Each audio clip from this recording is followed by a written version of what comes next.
say, oh, you get your stamp when you come to Baltimore. When I say that stamp means, far as getting chased. You get a Baltimore chase by these Baltimore city cops. I ain't talking about that warrant you get in the mail. I'm talking about that chase.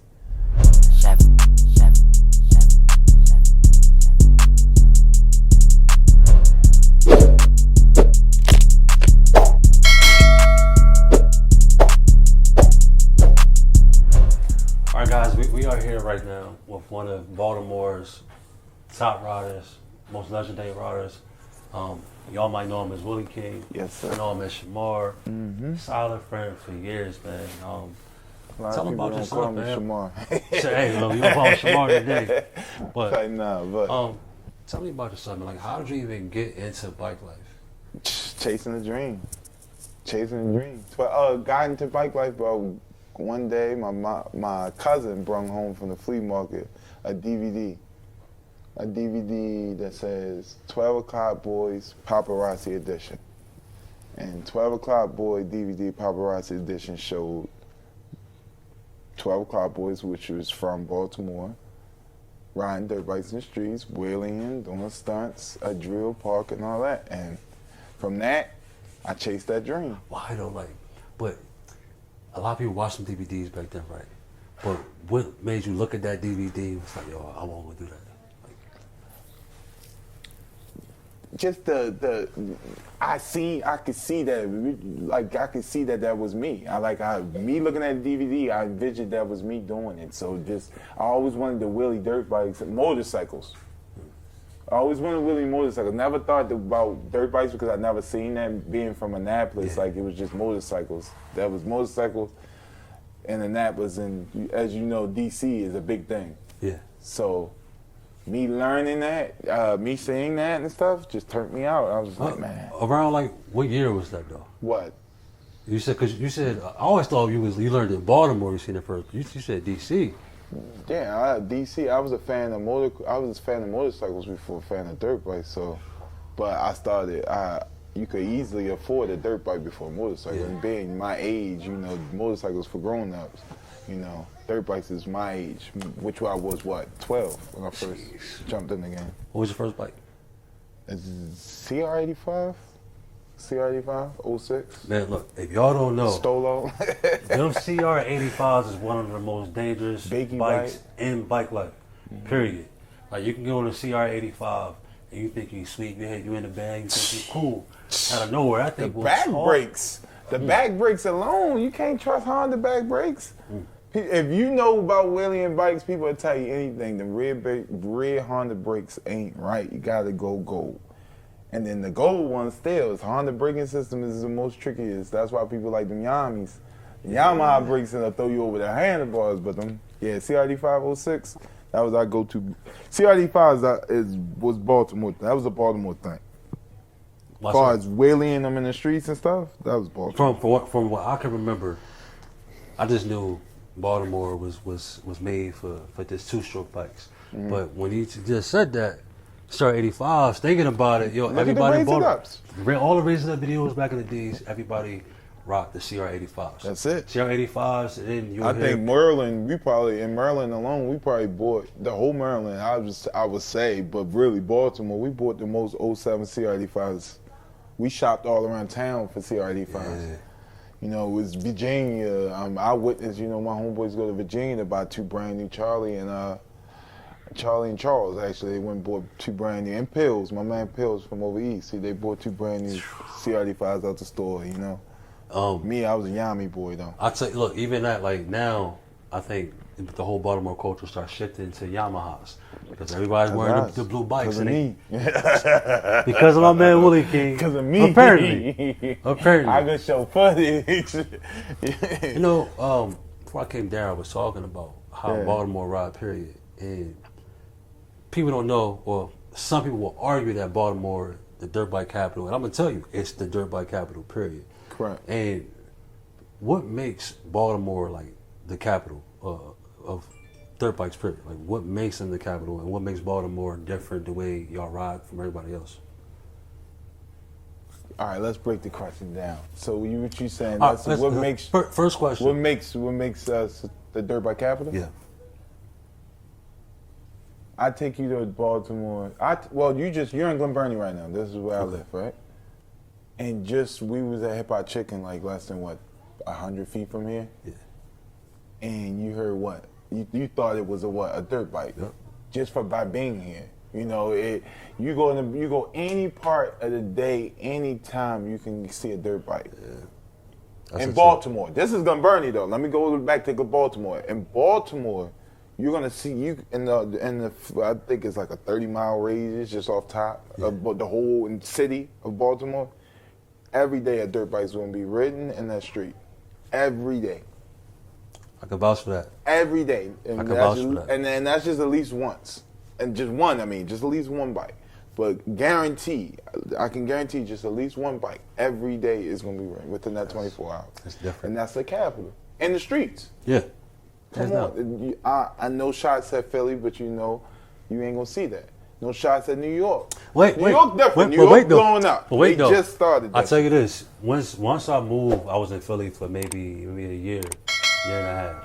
I'm not gonna lie. Mm-hmm. I heard dirt bikes every single day. Every day. Every day. Now. Right now. Now. But it's a whole different ball game now. I'm talking 2006, 2005. It was different. Like, for anybody who don't know, like, I look at Baltimore's dirt bike capital because of the way they ride. They ride as a unit. Speed too. And like for me, I explain to people when you come to Baltimore, you're going to be at a different pace. Mm-hmm. If you was compared like dirt bikes to like Grand Theft Auto, maxing that scooter out. Oh my goodness! Look, I came down Baltimore for I don't know what for one of the first rides that they had in years. Manny did a ride out. Man, I wanted to come down. I feel like if you get your bike like stamp, you come to Baltimore. And I felt like that was my opportunity to show love to them video-wise. And two-stroke, and you probably also, just speaking to keeping you on the conversation and I'll say you are, the brand ambassador of two-stroke right now, not the brand ambassador, but promoting them, I would say. But far as the stamp, what I say the stamp is for, people say, oh, you get your stamp when you come to bar. What I say that stamp means far as getting chased. You get a Baltimore chase by these Baltimore city cops. I ain't talking about that warrant you get in the mail. I'm talking about that chase. And that's not taking shots at no political people, but the chase in Baltimore doesn't stop. It doesn't. Till he catch one. That cop don't stop until he catch somebody or his partner caught somebody, and then they gonna catch you, whoop your ass. Understand this. We're not talking about. And then you got helicopter though. That's so low that you feel like that you're scared. It makes you panic. Am I lying? How many times I say, chill out, yo, relax. When we was riding that day, like, people panic because the helicopter is like, 100 feet, a couple feet from you, a couple hundred feet from you. So you like, oh my God, no cop cars around, but you're panicking because the helicopter is so damn low that you can see what kind of jeans you got on, pants or whatever. Yep. Straight up, you looking right in the bubble, but you just don't panic, you relax, but and then the police, they will hit you. There's no, one of them. They're gonna clip you off that bike. They won't just hit you. They're gonna hit you. They might mace you and keep you. And may leave you there. Might leave you there if they hit you. If they do hit you, exactly. I can call somebody right now. Shout out my man Skeet. They left him there. He ain't look too good. So yeah, he here. Thank God he made it, but he didn't look too good. You know what I mean? So we gotta keep going. You know what I mean? So, walk to me. As you know, Two-Stroke Prince, a good friend of mine. They chased the wheels off his Banshee. What happened? Me and Dave saved his life. He chased. No, I ain't gonna say Two-Stroke saved his own life, but we guided them. And Two-Stroke was getting chased downtown Baltimore. We was East Baltimore. And for some reason we on East Baltimore on the block. If you ever read with Two-Stroke don't like to sit still. No. So the whole time he spinning the Banshee, doing donuts. We over East Baltimore chilling, we all relaxing, and he spinning. We on the block though, so he's spinning and going around doing this. There's this one cop keep chasing Two-Stroke around the block. He embarrassing him. So we like, yo, chill, just leave him alone. Telling Two-Stroke, you could easily get away from him, get away from him, and leave him alone. Not Two-Stroke. He embarrassing him, man. He called his homeboys. They chased that man for 30 minutes straight, non-stop. It's cars. We on dirt bikes though. Me, Dev, all of us got arrested there. So we got like a pack of 10, 15 of us. We all on bikes. Cop cars coming past us, haul ass and going to chase him. And we calling him, we on the phone with him the whole time. Well, yeah, what's the street? I can't see the street. I can't see the street. Dude, we fall in the helicopter to catch him. We follow the helicopter downtown, and that's where he left him. He downtown by the pier, where your wife went to go eat at that one day. That's where he at, downtown. We go, and if you go on their page, we took a picture down there when we caught up with him. And he down there, look, because he had to get a truck to come get him. His tires was flat. Another nigga they chased like that, my man Vet Dolo from Atlanta. They chased him. They chased him till his 4 tires went flat too. But yeah, you play with him thinking there's one of them cops from your hood. Yeah, okay. It's like, since we've been here so far, you said getting chased. I've been hearing that a lot. Yeah. Walk me through one of your worst chases. I got chased by a task force.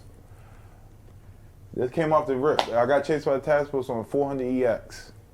And this chase was so bad. Wait, for those who don't know, a 400EX is a four-wheeler, a quad. Yeah, a quad, yeah. It's pretty slow. For all you DC 400 people, it's a pretty slow quad. They're slow. But reliable. They're very reliable. But they slow compared to a Tahoe. They slow compared to a car, getting chased in the car. Yeah. And they don't have no quick speed neither, no hypeness to them at all. So I'm on that, getting chased from East Baltimore. We start getting chased east. Me, Charlie, my homeboy Free Little Anthony, my man Alan, my brother Alan. We all over East Baltimore. We riding to go holler at my man Neil, Little Neil on G Street Neil. On Instagram. So we on our way, rock. I'm only four-wheeler. So we all rocking out, we on Broadway. Tahoe is beside me, and I didn't even know at the time, but while I'm wheeling, a Tahoe behind me. And there's a Tahoe in front of me. And they not all closed in like, but they're there. And we all wheeling, and they all wheeling through the trucks and stuff. But the trucks, when we get to the stoplight or whatever, the truck in front of me stops. The truck beside me stops like this, and the truck behind them comes in close to me. So I'm like, "Fuck is y'all doing? What are y'all doing?" I look in the truck, and you can see vests. And they smiling. I get on the curb, turn around, go the other way. So I'm like, "What the hell is going on?" Fast forward, they chase me through North Avenue, haul ass, and helicopter on me. Helicopter on me now. Just you? Just me. The dirt bikes trying to chase me, but they just chasing me. So at the time, I'm ahead of all everybody, because I'm going blasting through the lights on North Avenue. We go through all the way up North Avenue. I make a left on Monroe, because I'm just learning the city. Yeah. So I'm taking the dumbest way possible. So I make a left on Monroe, take Monroe Street all the way down to make a right on Naples Road, and I take a Naples Road like out Westport, and all the way up, make a right on Waterview.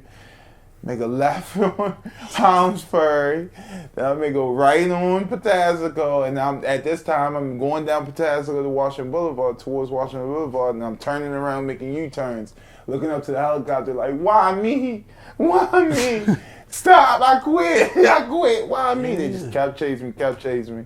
By this time, it's dark. Charlie's in the car, and he comes next to me like, "Yo, I already called your mother and told your mother, in case you get booked, this, that, and the third." And I'm like, "All right." And I'm like, "Yo, give me a jacket." And when he went to give me a jacket, out of nowhere, the trucks come back up. They finally caught back up with me. The trucks is now in South Baltimore, and then that's when I go off road. And then the helicopter I go off the road and stop, and the helicopter just floating around. And I just stopped, and I'm waiting for the trucks to catch up with me. They never did. Stayed there for like 2 hours. But I got away. By the grace of God. The only reason I got caught on dirt bikes is because of stupidity. My fault. Dumb shit. Going to get gas, and instead of paying at the glass, I go inside. Oh, yeah. Yo, give me a Red Bull, Gatorade, and this. Oh, what you want, yo? And all that dumb shit come out. Police park by the bike. They run in the store. They got me. Dumb shit like that. Man, I'll tell you this. Just hearing this. But that 4-wheeler chase was crazy. Yeah, they pulled up. at the gas station. They go straight to the bike. I'm in there, like I said, handful of junk, dumb shit. And I'm like, oh, fuck, sock on my foot. And they know it's you. Damn, gloves on my hands. So I'm like, shit, they already in the store, going through the aisles. And they just finally look me up and down. Yo, that was you on the bike. Sit down. I'm like, shit.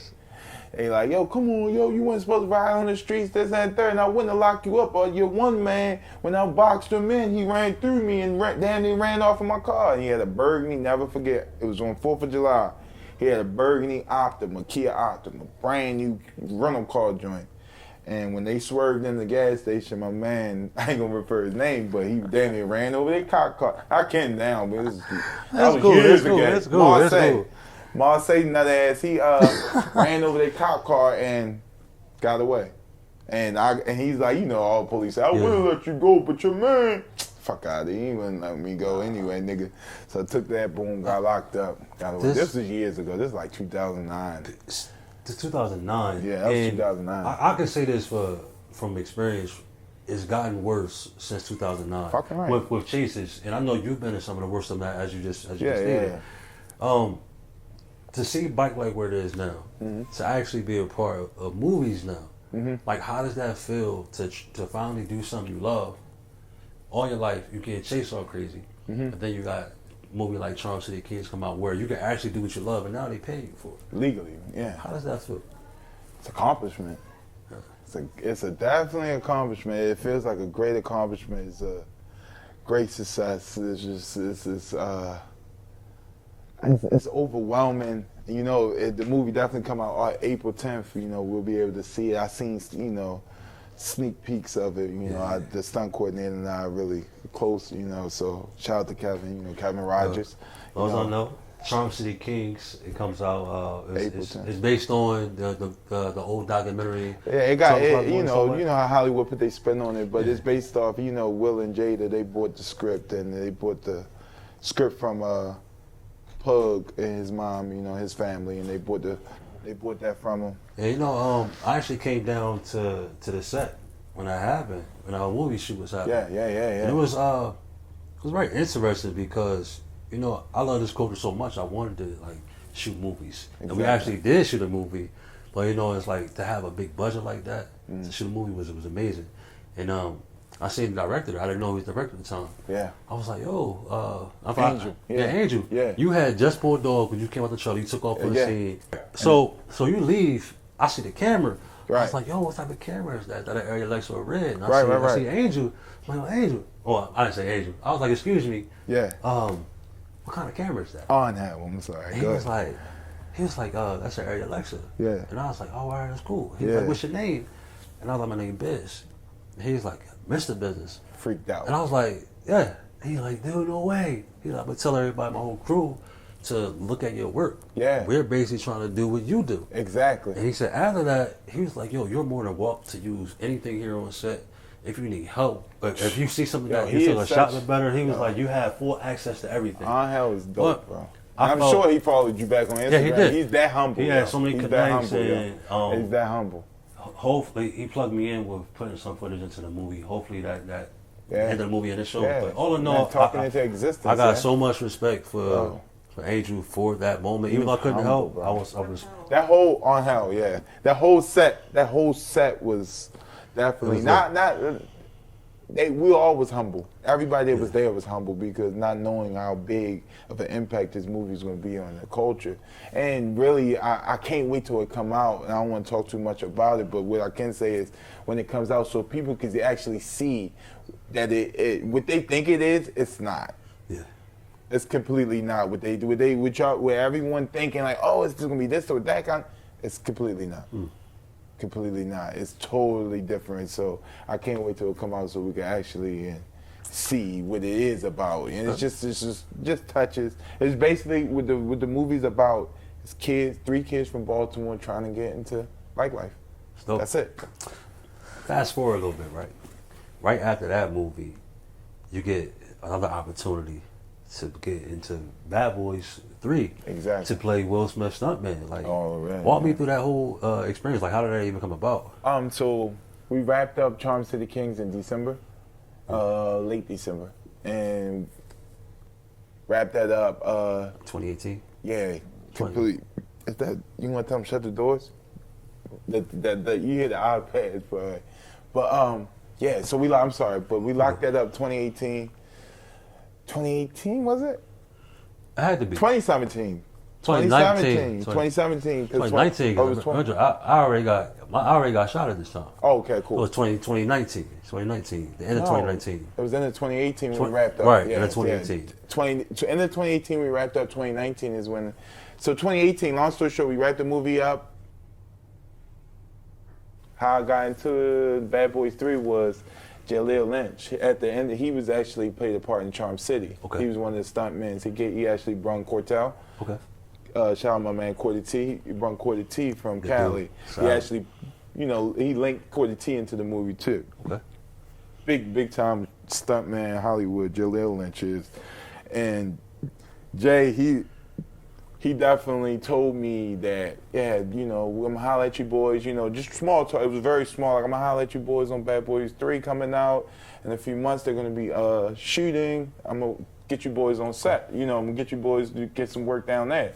Said it just like that. So we think, of course, Bad Boys 3, no big deal. He's gonna try, but it's not gonna work.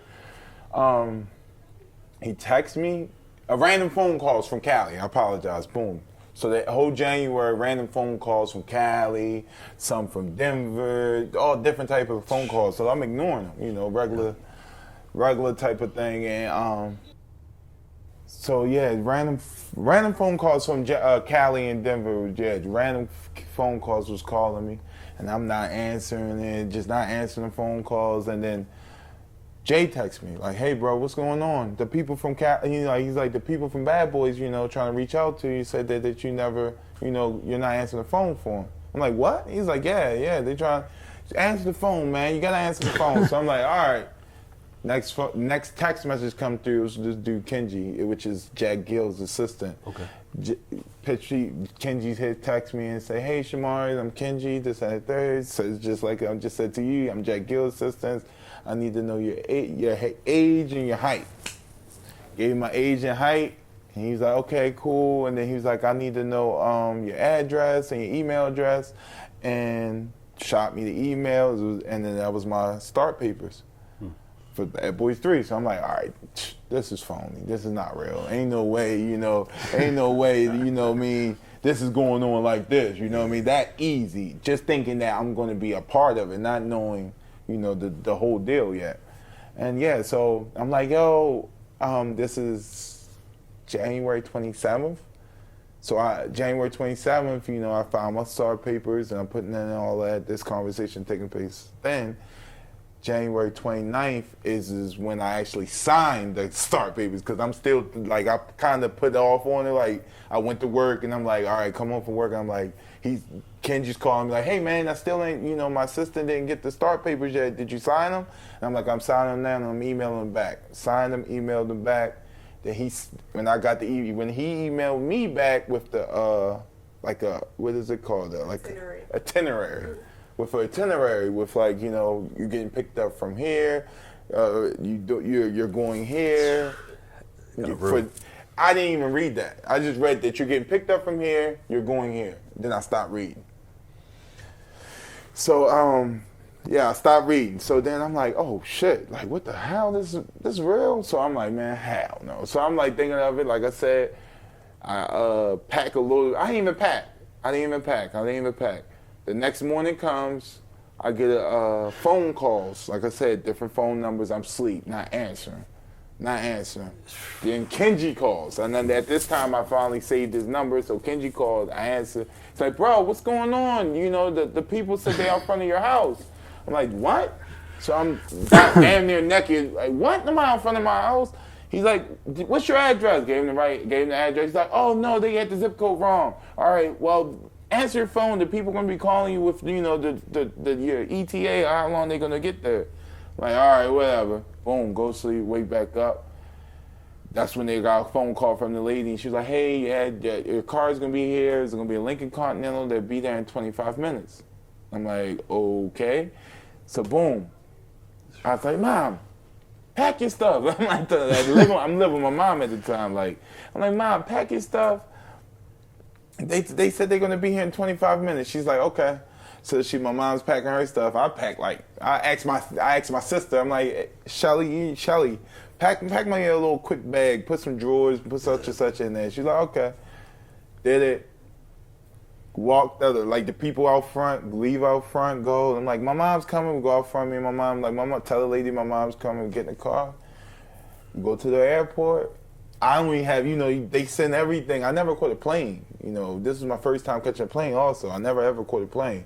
So they sent, the thing over email, like, as far as the tickets and stuff. So I logged that stuff in, got my tickets, got on the first class flight, and went to Atlanta. Got to Atlanta. That's when I got to the office. That Thursday I got to the office, and that's when they was telling me.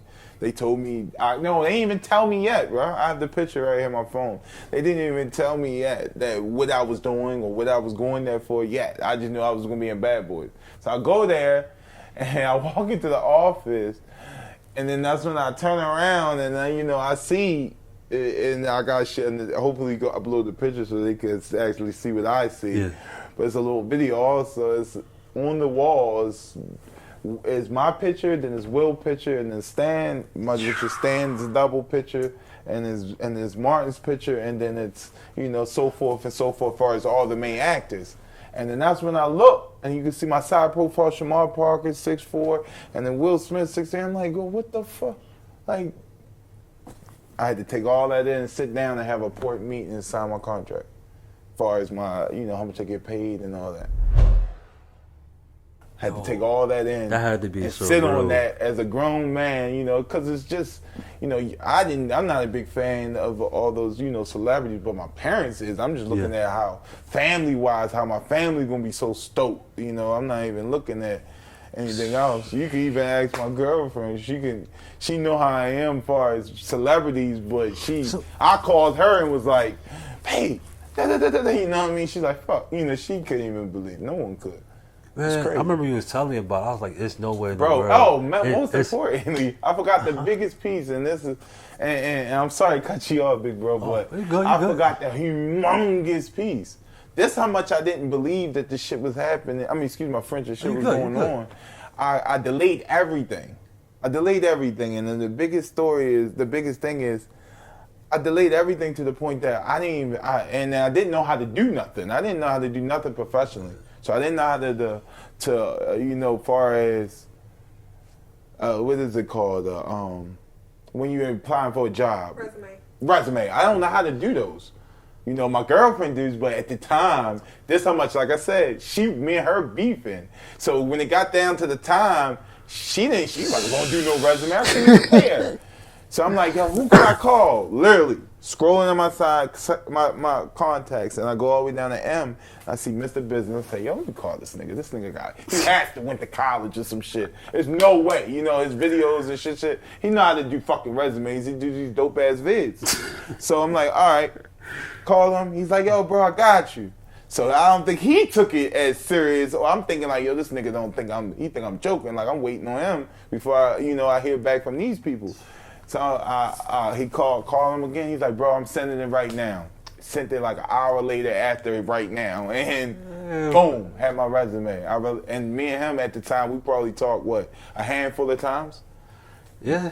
So me reaching out to him was like was a last resort of mine. And he felt my pain. And without that resume, I wouldn't have been, they would have wrote me off. Because they didn't even have my ID. They didn't have anything. That whole situation, when you called me, I'm like, I knew it was real. Right. I just wanted to, I haven't done a resume since college. We talking like 7, 8, 9 years. Exactly. And I just I Googled it. You said I know how. I was like, all right, well, I know. I thought you knew how to do it. Man, I Googled it. I was like, all right, that one look good. I'm going to use this one. Hey, what's your weight? Let me get a picture. Send us in that. Right. Oh, yeah. So I made And you did a video for me, too, yeah. It's just something. I was you put a little 1-minute video grabber for me, yeah. I had to do something. I did that because I know how this culture is, and to see that you can finally have an opportunity to be in a movie like that for doing something you love, I'm like, yo, I'm gonna do what I can to make sure you at least get a better opportunity to do it. Exactly. So when you called me and told me you got it, yo, no lie, I was talking to my wife, like I broke down in tears after, like, yo, this is such an amazing feeling. And I was saying, like, I didn't need nothing from you, but it made me happy, the fact that you got to depart. I remember calling you when I got to Atlanta, and I was in this the next day. This next day I woke up, I called you and was like, bro.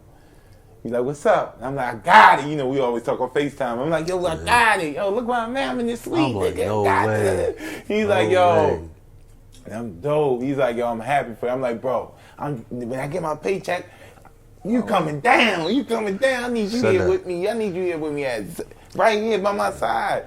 And at the time, I think you and Wifey was beefing, so you was like, man, I'm stressed out anyway, I'm going to come holler at you, yo, that's for me. I'm like, yeah. And then you could be shooting with me in the daytime, and then, you know, you can go shoot with the ATL guys at that night. Let's do it. You're calling me at this point, like, I remember you walking me through that experience. You was like, yo, they really enjoy me. Like, I'm getting things done way faster.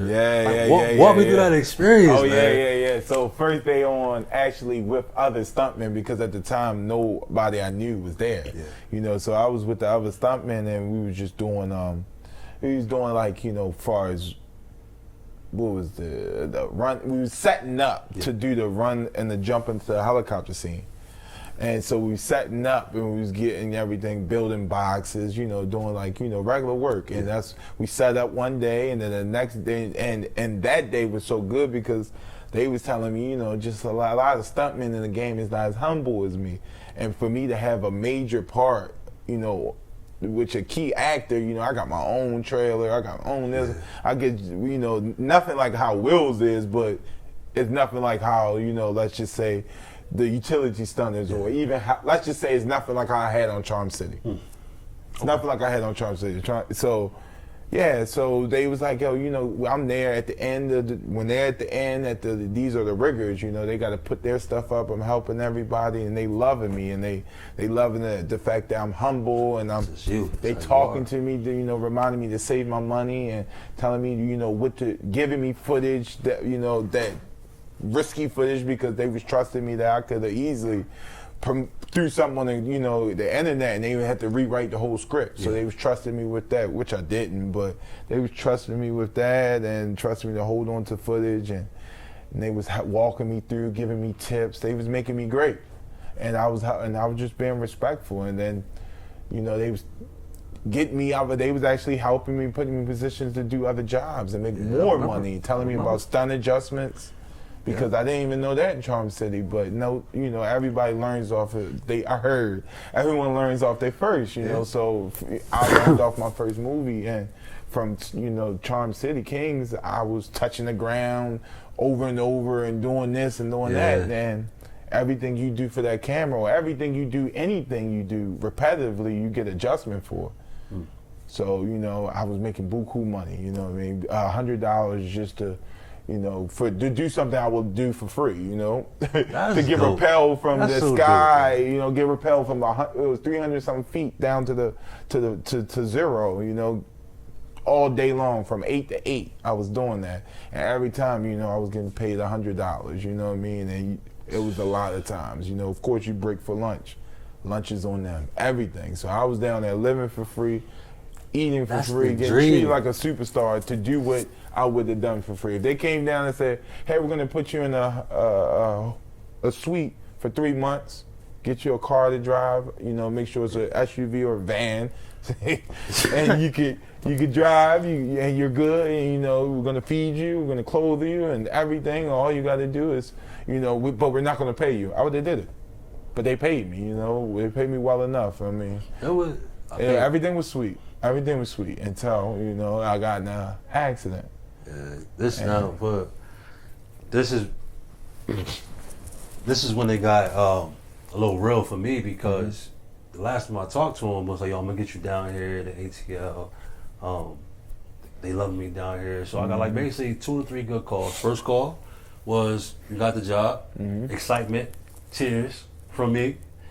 Next call, yo, I'm down here, it's lit, they enjoy me. Next call, yo, you gotta come down here. Next call, yo, I remember seeing his face FaceTime calls, all FaceTime calls. Yeah. And I looked, I said, yo, something's wrong.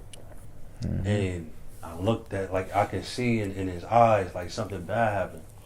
And he told me he got hurt.